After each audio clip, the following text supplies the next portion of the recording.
నామమునకు మహిమ కలుగును గాక. క్రీస్తునందు ప్రియ దేవుని బిడ్డలారా, ప్రభువైన యేసు క్రీస్తు పరిశుద్ధ నామములో అందరికీ ఈ ఉదయకాల శుభములు తెలియచేయచ్చు ఉన్నాను. ఈ దినమంతయు మీకు మీ కుటుంబానికి దీవెనకరముగాను ఆశీర్వాదకరముగాను దేవుడు అనుగ్రహించాలని మీ కొరకై ప్రార్థిస్తూ ఉన్నాను. నేటి దినము కొరకు ఏర్పాటు చేయబడిన దేవుని వాక్యము కీర్తనల గ్రంథం 35వ సంకీర్తన 26వ వచనం. నా అపాయమును చూచి సంతోషించు వారందరూ అవమానమునొందుదురుగాక, లజ్జపడుదురుగాక. నా మీద అతిశయపడువారు సిగ్గుపడి అపకీర్తి పాలవుదురుగాక. ప్రియులారా, నేటి దినము కొరకు ఏర్పాటు చేయబడిన ధ్యానాంశము అద్దము వలె ఉండుట. ప్రియులారా, మనం దేనికోసం జీవిస్తున్నామో దాన్ని పెద్దదిగా చేసి చూపే భూతద్దాలు మన జీవితాలే. ప్రజలు మన జీవితాలు గమనించి మనకు నిజముగా ఏవి ప్రాముఖ్యమో గమనించగలరు. ఒక క్రీడాకారుడు తన జీవితంలో క్రీడలకు, తన జట్టుకు, తాను గెలవాలనుకునే రికార్డులకు ప్రాముఖ్యతనిస్తాడు. సంగీతకారుడు తాను వాయించే వాయిద్యాలకు ప్రాముఖ్యతను ఇస్తాడు. విద్యావేత్త తన క్రమశిక్షణను గొప్పగా భావిస్తాడు. అలాగే దేవుని ప్రజలు ప్రభువును ఘనంగా ఎంచాలి. ప్రియులారా, పాపి తన గురించే ఎక్కువగా ఆలోచిస్తాడు. వారిని గూర్చి దావీదు ఇలా చెప్పాడు: నా అపాయమును చూచి సంతోషించు వారందరూ అవమానమునొందుదురుగాక, లజ్జపడుదురుగాక. నా మీద అతిశయపడువారు సిగ్గుపడి అపకీర్తి పాలగుదురుగాక. ప్రియులారా, నా మీద అతిశయపడువారు అనే మాటను గమనించండి. నిన్ను నీవు గొప్పగా ఎంచే క్రమంలో నీవు ఇతరులను తక్కువ చేస్తావు. అంటే ఇందులో పోటీతత్వం ఉంది. మనం పోటీతత్వం కలిగి జీవించాలని దేవుడు కోరడం లేదు. మనం గొప్ప చేయాల్సింది మనలను కాదు, ప్రభువునే.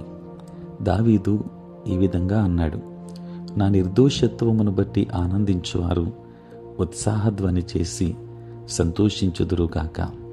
తన సేవకుని క్షేమమును చూచి ఆనందించువారు యెహోవా ఘనపరచబడునుగాక అని వారు నిత్యము పలుకుదురు అని 27వ వచనములో చెప్పాడు.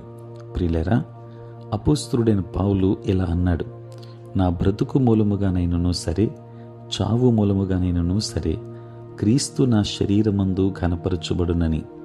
దేవుని బిడ్డలారా, నీవు నేడు ప్రభువును ఘనపరచాలనుకుంటున్నావా? ప్రజలు నీ జీవితాన్ని చూచి, నీ మాటలు ఆలకిస్తూ, నీ క్రియలను అంచనా వేస్తూ, ఆమె ప్రభువుకి చెందిన వ్యక్తి, అతడు ప్రభువుకు చెందినవాడు అని చెబుతున్నారా? ప్రజలు చూడాల్సింది మనలను కాదు, మనలో ప్రభువును.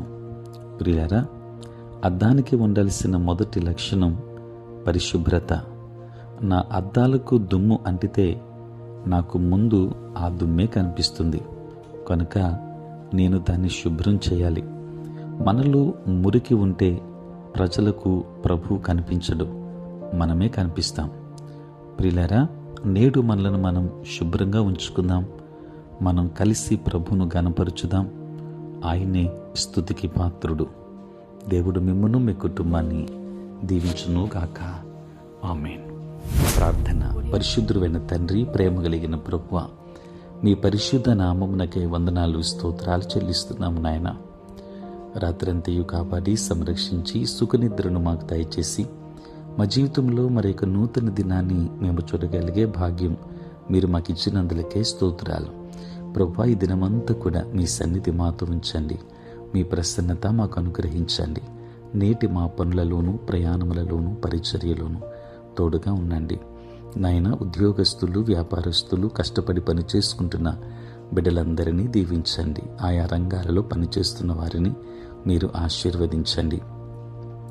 చదువుకుంటున్న బిడ్డలకు మీరు తోడుగా ఉండండి. నేటి దినము నుండి నాయన 10వ తరగతి పరీక్షలు ప్రారంభించబడుతున్నాయి. బిడ్డలకు కావలసిన జ్ఞానమును, వివేచన, జ్ఞాపక శక్తిని అనుగ్రహించండి. ఎగ్జామ్స్ రాస్తున్న ప్రతి బిడ్డను దీవించండి.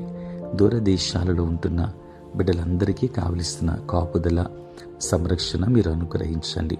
దూర ప్రాంతాల్లో ఉన్న బిడ్డలను దీవించండి. కృపగలిగిన దేవ, మీకే వందనాలు, స్తోత్రాలు చెల్లిస్తూ ఉన్నాను. ప్రేమ స్వరూపి, ఈ సమయంలో తండ్రి, అనేక మంది అనేకమైన బలహీనతలతో ఉన్నారు. వారికి కావలసిన ఆయురారోగ్యములను దయచేయండి. నేటి దినాన పుట్టినరోజు మరియు పెండ్లి రోజు జరుపుకొనుచున్న బిడ్డలను దీవించి నూతన ఆశీర్వాదములు మెండుగా అనుగ్రహించుమని, ఈ ప్రాతకాలపు ధ్యానములలో ఏకీభవిస్తున్న ప్రతి కుటుంబాన్ని, ప్రతి బిడ్డను దీవించి ఆశీర్వదించుమని యేసు నామములో ప్రార్థించి వేడుకొనుచున్నాము తండ్రి. ఆమేన్.